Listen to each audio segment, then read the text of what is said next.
Hi, everybody. Want to take an opportunity now to give you a little bit of an update on how things are going over the course of the summer, and we're very fortunate today to be joined by the Assistant General Manager of the Toronto Maple Leafs, Kyle Dubas. Before we get going too far, Kyle, I want to just take the opportunity to say thank you for joining us here today. Oh, it's great to be here, and it's a great day for the Solar Bears and hockey in Orlando, so it's a pleasure to join you, Bob. Yeah, you mentioned it. Today, the Solar Bears had a chance to formally introduce their new head coach, Anthony Noreen. I know he's somebody that you've been familiar with for a number of years, you spending a good amount of time in the OHL and then Coach Noreen in the USHL, the junior ranks here in the United States. Can you give us your thoughts on Coach Noreen and how you think he'll do here in Orlando? I think he'll do excellent. I got a lot of belief in Anthony and his ability as a coach. I've watched his teams play over the last number of years. Extremely well prepared. They play with great pace and speed.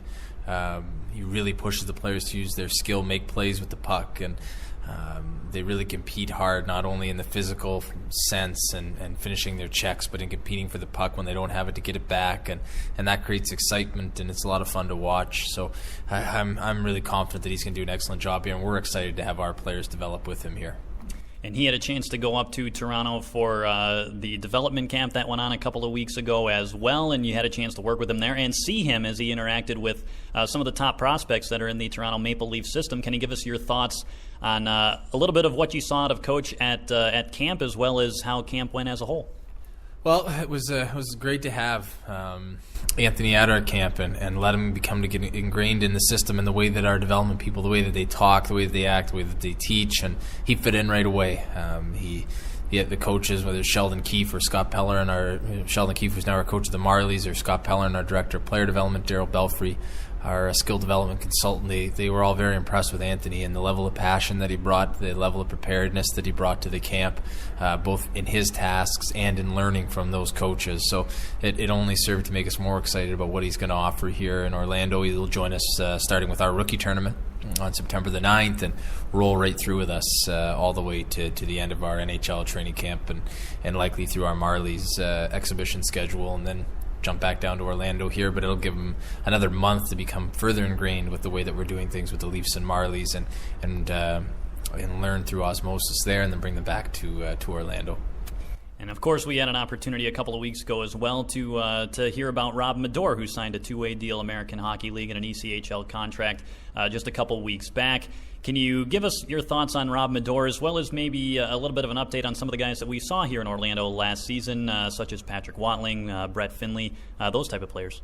Right. Rob is, in thinking that our goalie situation, the way that it's gone, knowing that we probably would need someone here in Orlando to help the team, but also someone with a pedigree that we think they still have potential and can work with our goaltending coach on the development side, Piero Greco, and continue to maximize their potential. Rob's only 27. He's been the MVP of the ECHL playoffs.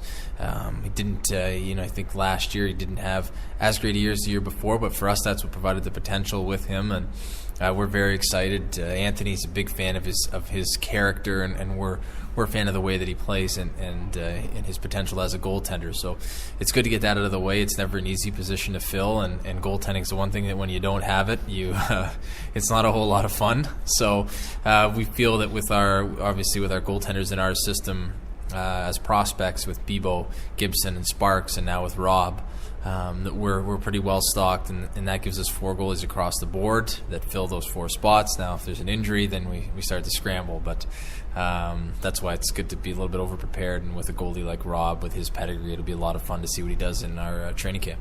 Nice to get that type of insight as well, especially because I know Solar Bears fans here got pretty familiar with Rob Madore during the playoffs a couple seasons ago, where he was outstanding for Cincinnati in that first-round matchup against the Solar Bears. So we're certainly excited to potentially have him in the mix down here. Now, one final thing I want to talk to you about before we let you go here today. We saw up and down the coaching ladder with the entire Toronto system this summer. You get Mike Babcock in at the NHL level. How much of a culture change and how much of a shift in expectations does that bring, really from the top down, with all 3 teams getting a new coach? I think in terms of in expectations, the expectations are more in terms of process things and not so much results. We've got tremendous expectations of all 3 coaches, Mike Babcock, Sheldon Keefe, and Anthony Noreen, in the way that they're going to coach and develop our players that are on the Leaf roster and our players that are on the Marlies and Solar Bears roster. We believe that all three coaches are going to absolutely maximize the potential of every player that they're coaching, and that's what our expectations are focused on. We're not a team that looks at the end result and uses that right now to measure where we are. We have to be about mastering the process, and if we can master the process, the scoreboard will take care of itself at the end. And that starts with Mike. He's very demanding. He wants players doing things the exact right way on the ice with every single nuance of how they're playing in the gym, in the community, and Sheldon and Anthony, as Anthony's well documented, his teams in Youngstown have behaved that way, and Sheldon's and Sault Ste. Marie have behaved that way. And obviously, there's no need to delve into Mike's pedigree as a coach. He's one of the best coaches in the world and of this generation. So we're very excited about it. Sheldon and Anthony are young coaches, and we've got DJ Smith on our staff with the Leafs as well. That gives us what we feel are three of the best young coaches in hockey, and we're very excited about it. It's Kyle Dubas, the Assistant General Manager of the Toronto Maple Leafs, joining us today. Kyle, really appreciate the time. Thanks, Bob, and good luck in Rockford. Thank you very much, Kyle. Appreciate that. That'll do it for us today. Have a nice summer.